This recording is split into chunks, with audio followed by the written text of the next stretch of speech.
Welcome to NucleCast, the official podcast of the ANWA Deterrence Center. Each week, we bring you leading experts for a lively discussion on topics related to strategic nuclear deterrence.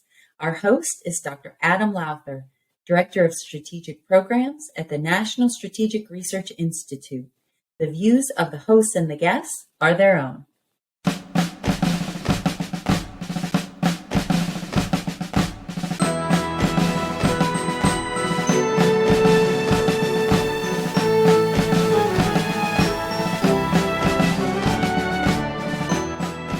All right, and welcome back to the latest episode of NucleCast. Of course, I am your host, Adam Lowther, and today we have with us Brigadier General Retired Greg Bowen. If you don't know General Bowen, he was the last Deputy J3 his last job, I should say. He was the Deputy J3 at STRATCOM.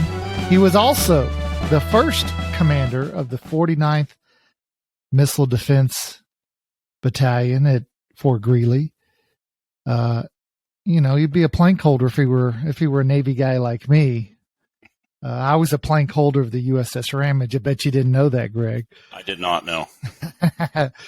He was also one of the lead planners for Operation Burnt Frost, where in 2008 we brought down an ISR satellite. We demonstrated to the Chinese that we could do what they did.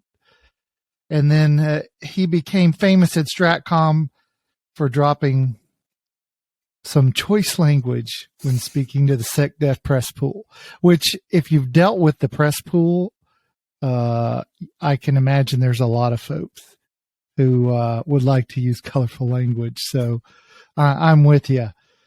But he's also an all-around good guy, and I'm glad to have him on the show from the far north of North Dakota, where he is a hobby farmer and has some interesting hobbies these days. And, I think your effort to grow snow this winter that's going pretty well, isn't it? I think it's a successful endeavor right now. Absolutely. Yeah. We've got a bumper crop going right now. Actually, I was harvesting some snow off my driveway just yesterday, and we've got another 6 to 12 inches coming in today. So I'll be out on my John Deere later. So, all fun aside, we want to talk about some serious issues. And one of those is I want to start with your time at STRATCOM, where you work to operationalize deterrence. Tell us about that and what you did to achieve that. Sure. So just to give you a little bit of context, my job is the Deputy J3. So the J3 is a 2-star, and there were 3 1-star deputies beneath him. One of them just did all electronic warfare stuff, and that individual was a reservist, so he wasn't there all the time. So really there were 2 of us active duty. The J3N, which is the person that handled all of the nuclear stuff, and the Deputy J3, which was me. And so I had the space, the missile defense, the cyber, all the SAP program stuff. That was kind of my portfolio within the J3. But because I was the deputy, if the 2-star was gone, I was the J3. So I had to know all the stuff, all the nuclear business as well. So it was a very broad, really interesting job for me to finish out my career.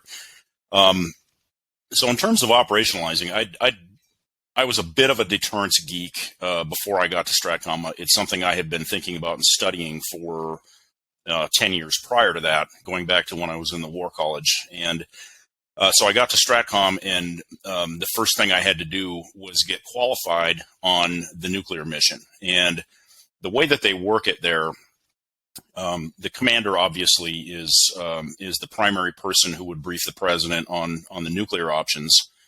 But if for whatever reason the commander is not available, there was a roster of us, general and flag officers below him, that had to get certified to do that mission. So the first thing I had to do was get certified as they call it a designated command alternate, or DCA.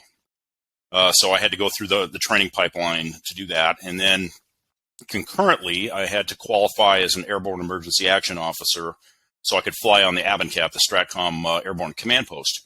which is really fascinating. Going through a flight physical when you're in your 50s was pleasant. But anyway, so that I got qualified on all that stuff and began to practice the dark art of nuclear deterrence. But more broadly, we spent a lot of time thinking about messaging and what are some of the things we should be doing to telegraph to a potential adversary what it is we don't want them to do. What do we want to deter them from doing? And we did this in a variety of ways. We planned a lot of bomber task force missions. So we'd fly B-52s up north, and the Russians do the same thing to us when they fly their Bears down the coast of Alaska. We would set up port calls for the ballistic missile submarines, and they would all of a sudden appear somewhere, and yep, here we are. So there's a lot of messaging kinds of things that we worked on, and then executed those operations. And one of the more difficult concepts that we were trying to work through, and I think the department has really embraced this integrated deterrence concept, and we were doing the same thing back then, but in a different, we didn't call it that. But how do you deter an adversary in space? If their satellite starts to get a little too close to one of ours, what do we do? What does that look like? How do you define hostile intent in space? And similarly in cyberspace. So we were working through a lot of those really thorny kind of policy issues to figure out how do we expand deterrence from just kinetic to kind of other realms. Well, let me ask you two questions. First, as you would message, and this is a question I've had much of my career as I've worked these same issues, and it's something I've worked with Stratcom on, and that is, as you message, how do you effectively evaluate whether your message, achieved its desired objective? Because that's and I actually talked to the State Department about how do they measure the effectiveness of their efforts. And, the response I got was, well, we, and this is from Stades, and it was, well, we know how many parties we go to and how many engagements we have. And that's, the more, the better. But it didn't really get at, how did it shape the thought of an adversary? Because if deterrence occurs in the minds of an adversary, then how do we measure that? So were there things that you guys did that tried to get at measuring the effectiveness of your messaging? Yeah, I'm not going to tell you we were entirely successful at that. There was a lot of coordination with our J2, helping them develop the intel indicators that they should be looking for to find out if our message is having any kind of an impact. But quite honestly, it's hard. We had some great PowerPoint slides that we built, and there were stoplight charts and all kinds of different, ways of depicting this. But at the end of the day, you made the point I was going to make is it's inside the mind of the adversary where we are not. We are not inside Kim Jong-un's head. We're not inside President Xi or Putin's head. So what we tried to do is look at how are they messaging us back. So are the Russian road mobiles out of garrison more or less than historical norms? Are the North Koreans doing more or less testing? Or the Chinese doing whatever they're doing? So what we tried to do is kind of it's really squishy math. There's not a lot of really solid metrics that you can measure and then determine whether or not you've achieved your objective in deterrence. Yeah, that's a great point. It's one of the more challenging things, I think, is given that it's ultimately a question of psychology and understanding psychology, that's a really difficult thing to do, especially when you can't do, experiments, in the building. So now a second question, you've had an interesting career. So you started out as an air defender, and then you moved to an FA-40, a space ops guy. So you've seen sort of from the ground to space. And as you think about, I've sort of been looking at, and I give this brief on deterrence, and I talk about deterrence writ large, nuclear, space, and cyber. In space and cyber, as we think about trying to deter across domains, sort of have a different approach than traditional nuclear deterrence. And one of the main things I see as we talk about space deterrence is resiliency, and that we can effectively achieve deterrence by denial by virtue of demonstrating that if you take out a satellite, we'll be resilient. And so therefore you say, well, it's not even worth the effort.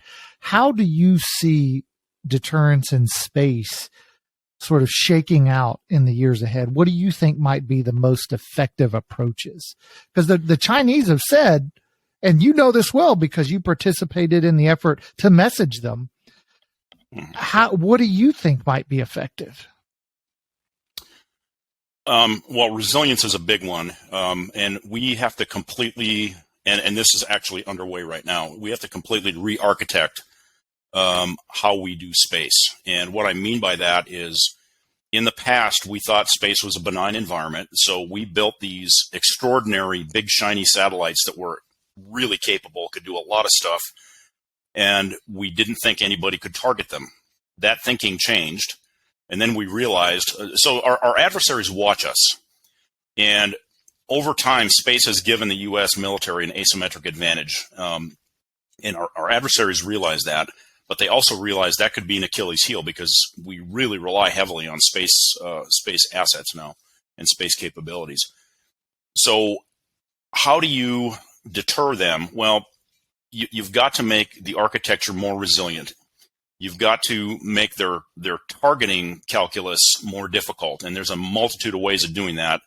Disaggregating these satellites, instead of one big, shiny, juicy target, you put up 20 smaller ones, and then that they've got to target all of them. You can look at hosting on commercial payloads. You can do, there's a lot of sneaky things that we can do that I can't talk about that we were working through at the time I was at Stratcom. So it's very difficult. And then there's a kind of a diplomatic angle to it when you talk about offensive counter space. So the example you gave, the burnt frost being messaging, I can tell you, so in 2007, the Chinese shot down their satellite and created a hell of a mess in low Earth orbit. And it's still a problem today. Some of that debris is still up there.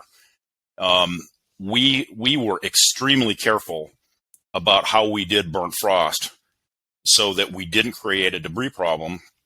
And in fact, I think it was after about 90 days, there wasn't anything left that was detectable by radar in orbit.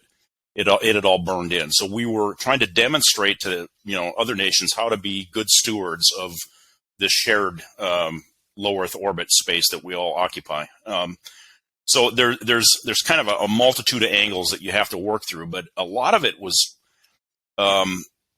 policy kinds of things. So what can we do? What can't we do? What can we do for messaging? And the age-old problem that you have in deterrence is, what do you show the adversary to deter them, yet what do you hold in reserve and not show them and keep classified? And one of the biggest challenges that we had in the space world is everything is way overclassified, in my view, and that was a real problem. There was almost everything to do with space was sapped or it was no foreign, so we couldn't share it with our allies. And so it makes it really hard to message when all this stuff is behind the green door in a vault, and you can't talk about it. Additionally, on the policy side, I kind of mentioned earlier, we were working through what does hostile intent look like in space. So we've got rules of the road at sea. So if a Navy ship comes in contact with somebody, there's rules, and there's hostile intent. But how do you extend that into space? What does it look like if you've got an inspector satellite from country A cruising around one of ours looking at it, and they get a little bit too close? What is too close? Nobody could define that. So we had all kinds of lawyers, and I was working with the policy guys at the NRO trying to figure out, all right, what would make you guys nervous with one of your birds if they got within X number of kilometers of you? So it was really complicated trying to figure out how you package that all together into a coherent message that will deter an adversary. Yeah, that's a good point. Well, it's that time in the show where we're going to take a quick break, and we'll be right back. We're talking with Greg Bowen, and we're going to talk about the recently released Missile Defense Review when we get back.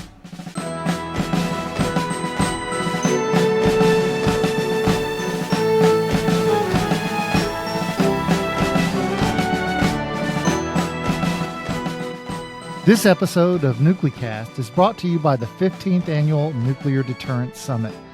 Come join NucleCast at the summit on February 13th through 15th, 2023 at the Hyatt Regency Crystal City, Arlington, Virginia. Industry and government experts will be discussing management of the nuclear security complex, stewardship of the nuclear stockpile, arms control negotiations, and strategic policy. Stop by the NucleCast booth to say hello. Executive producer Kimberly Charrington and I will be there interviewing guests for upcoming episodes. You can find a registration link to the Nuclear Deterrence Summit with a 15% discount on the NucleCast website at anwadeter.org/NucleCast. Okay, and we're back, and we're joined by Brigadier General Retired Greg Bowen. Now, before the break, we talked a lot about deterrence in your time at STRATCOM. But now I want to shift and talk about the recently released Missile Defense Review. So as an air defender and a space guy, this is an area you know well. As you think about the Missile Defense Review and missile defenses, moving forward, what are some of your major thoughts and your takeaway about where we are and where we're going? Well, first, we have to acknowledge the fact that we are never going to have enough missile defense. The demand signals that I used to see at STRATCOM. So STRATCOM was kind of the adjudicator between the geographic combatant commands on missile defense assets that they wanted in their theater. And the requests from the combatant commands always way outstripped the supply. So we had to make some hard decisions on prioritization and who gets the last Patriot battalion and who gets the last THAAD battery type of thing. So I think that the department has recognized that missile defense is really a growth industry, particularly in the Indo-PACOM theater, where the Chinese have all kinds of missiles that can hold us at risk quite a ways out. So I think they've internalized that. We don't have to fight that fight anymore. For a number of years, we had to convince the Pentagon that, hey, this stuff is really important. And missile defense wasn't really sexy. They didn't want to spend money on it. It was also a little bit political. And I think nowadays, thankfully, missile defense really has a lot of bipartisan support. So I was happy to see that. I understand where they're trying to go. I think they stopped a little short of where they needed to go. And I hate to quote. I think it was Sun Tzu. I've read Sun Tzu and Clausewitz and all that stuff, and I've done my best to forget it. But something to the effect of "He who defends everywhere defends nowhere."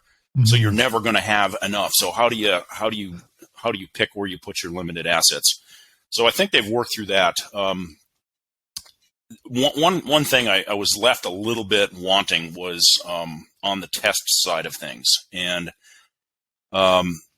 we have, unfortunately, when I say we, I mean the department and the kind of the country, I guess, as a whole, has become really risk averse on testing. Back in the 60s, think about the early space program. And the one that comes to mind for me is Corona, the first spy satellite that we tried to put up. Well, 12 of the first 13 launches failed, but they kept trying, and the 13th one worked. Nowadays, what happens is we do this testing, and unless it is perfect on the first try, the Missile Defense Agency or the services, whoever's doing the testing, they get skewered in the press. They get skewered on Capitol Hill. And I get it. I mean, these tests are expensive, but we learn so much from our failures. We may do an intercept test and it doesn't work, but there were maybe 275 test objectives, and we nailed 274 of them and learned a ton. That, in my mind, is a successful test. But in the press or on the Hill, it was a failure. And I just don't understand that. We need to press the envelope. And as an operator, I need to know where the weapon system breaks. Okay, I need to know what it will and what it won't do, and we need to test it to failure. And I think there needs to be a mindset change in the building on how we do missile defense testing, and it needs to be a lot more robust. So that was kind of a summary of my thoughts on it. Yeah, this is an issue that I was having some discussions with other folks just yesterday about this idea of the risk-averse sort of zero defect culture that we have across the services in particular, and then in DoD writ large, where, you know, you take no risk because, and in some respects, when you have a JAG officer over your shoulder, their incentive is to say no and to tell you to avoid the risk. But, you know, our success is going to be from risk taking. And one of the big questions I have is, how do you get to a culture where you've gone from, you know, you had big failures, but you learned and you grew and then you were successful, to a take no risk culture, because risk, you know, like you said, you're in the media, then you have to, you know, you're testifying on Capitol Hill, which is televised, you know, and then because everything is on a 24-hour news cycle and there's constant demand for content, that, you know, you have service cultures that are highly risk averse cultures. But you got to take risks and you got to fail. It's a challenge. It's it's a very difficult challenge. And I'm not quite sure how to fix that challenge. Yeah, I don't think a guy like Bernard Schriever would have survived in this current environment, going as fast as he did in the development side of ICBMs and the space stuff. I don't know what the answer is either. We've got to get our political leadership on board, and they have to understand that just because a test didn't meet all of its objectives, we didn't just waste $200 million. We've got reams of data. We learned these weapon systems are so complex. There's unforeseen things, and there's some really smart people working on them. I've worked with, no kidding, rocket scientists. That's what they do. But if you look at the complexity of these things, it's just mind-boggling. And there's going to be problems, and you find them by testing. I don't want to find a limitation on a weapon system the first time we got to fire it in anger. That's not the time to find out that something doesn't work. We need to find out ahead of time. Yeah, that's a good point. Testing to failure. I mean, that's exactly what we're. So as you think about missile defenses and their role in deterrence, how do you see them contributing to deterrence? So that's interesting. When I was in the War College, 12 years ago now, I wrote my final paper, my research project, on the impact of missile defense on strategic deterrence. And this was back at a time when nobody was talking about deterrence because the Cold War was over, but it had always been something that interested me. So I started thinking about it at that time.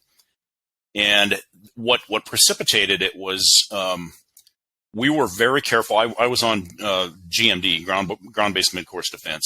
So I was the brigade commander, and there was a lot of discussion at that time about how big do we want to make this GMD system. And currently we've got 44 interceptors in the ground between Fort Greely and Vandenberg.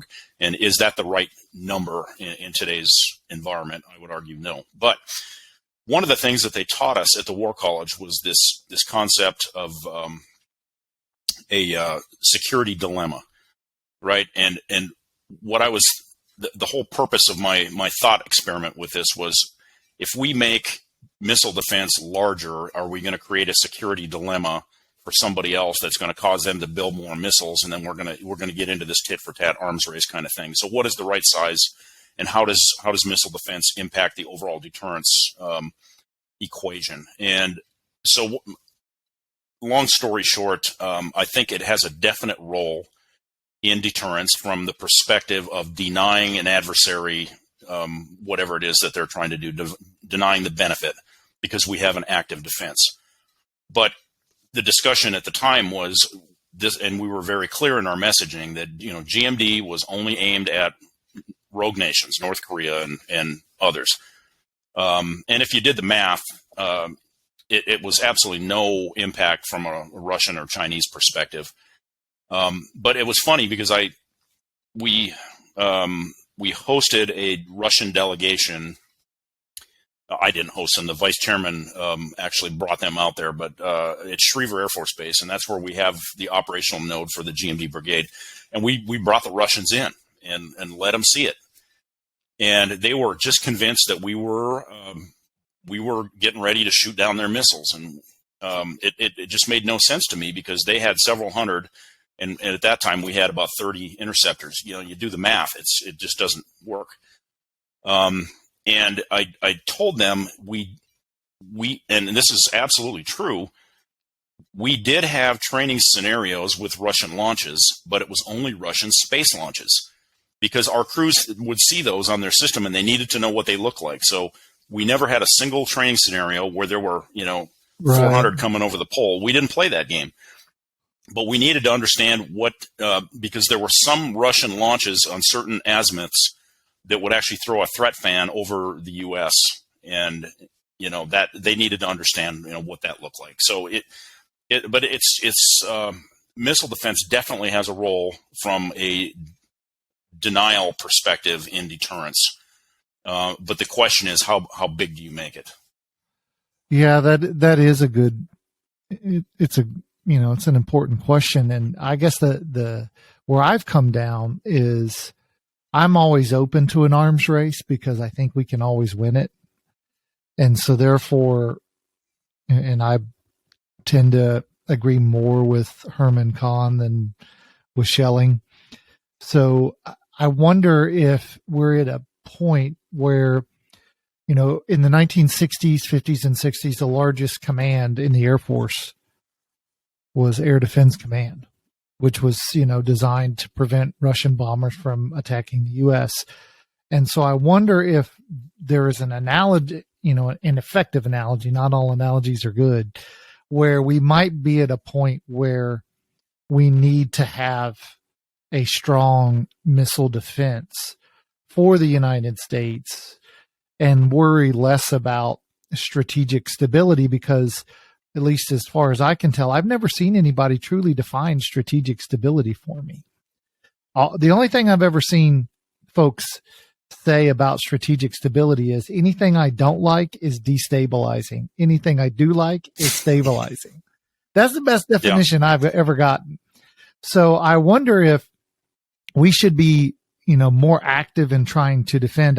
If the technology is not mature, if it's, incredibly expensive for, a low PK of an adversary asset.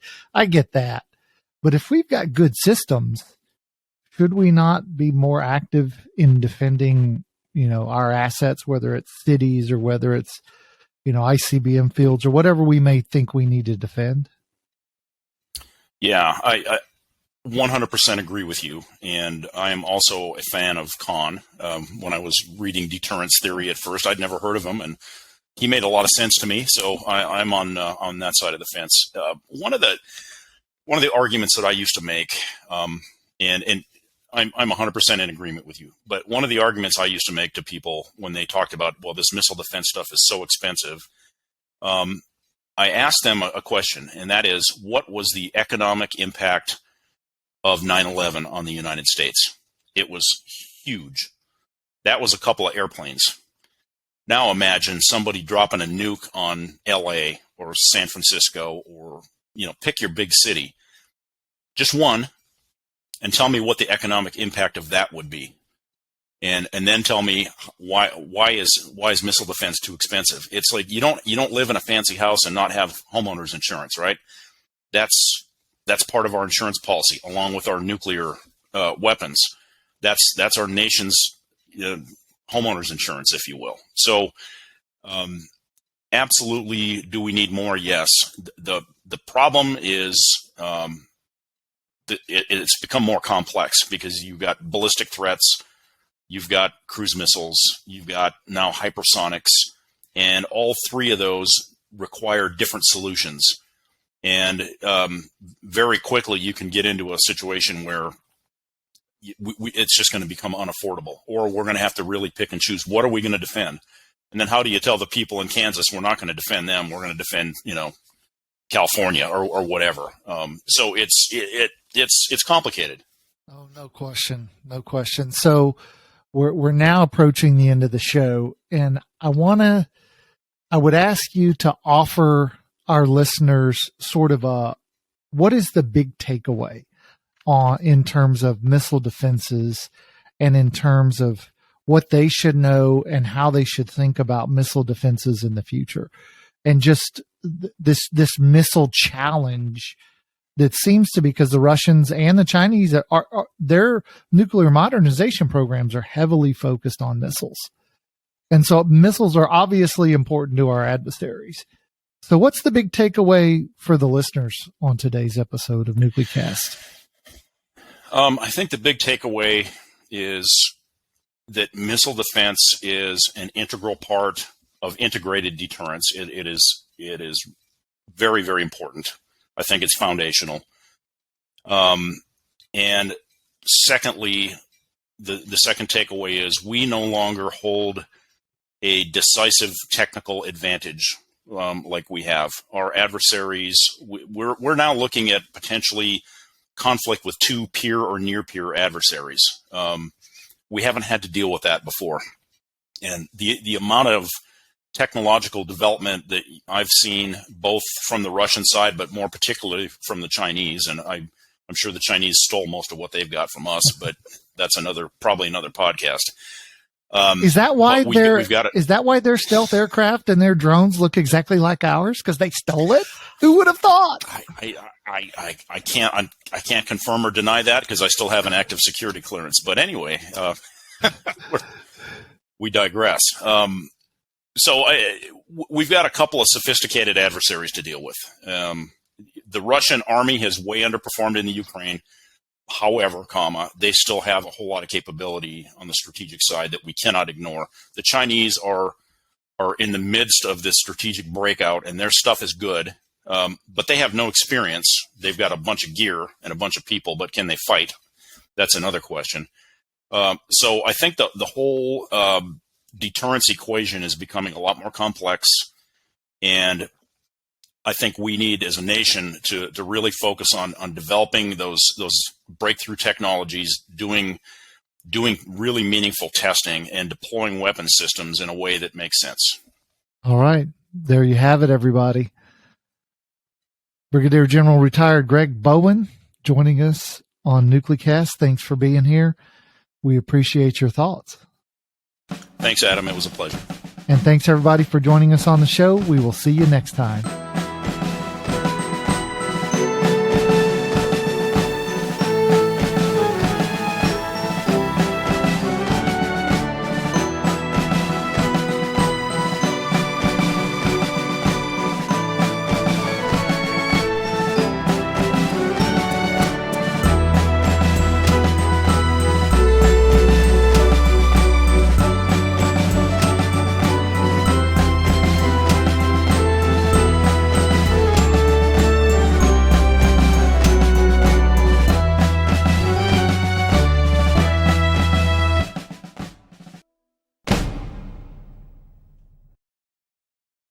Hey, we just had a great conversation with Brigadier General Retired Greg Bowen.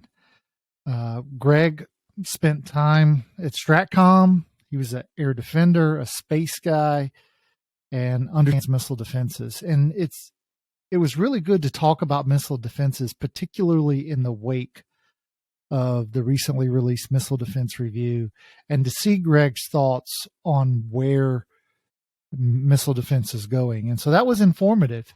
You know, it's one of these things where here at NucleCast, we don't just talk about deterrence or nuclear weapons. We talk about nuclear power, and we've talked about drones, and we're talking about missile defenses, because all of these things have a role in the defense of the nation and the deterrence of our adversaries. So it was a great talk. I enjoyed it.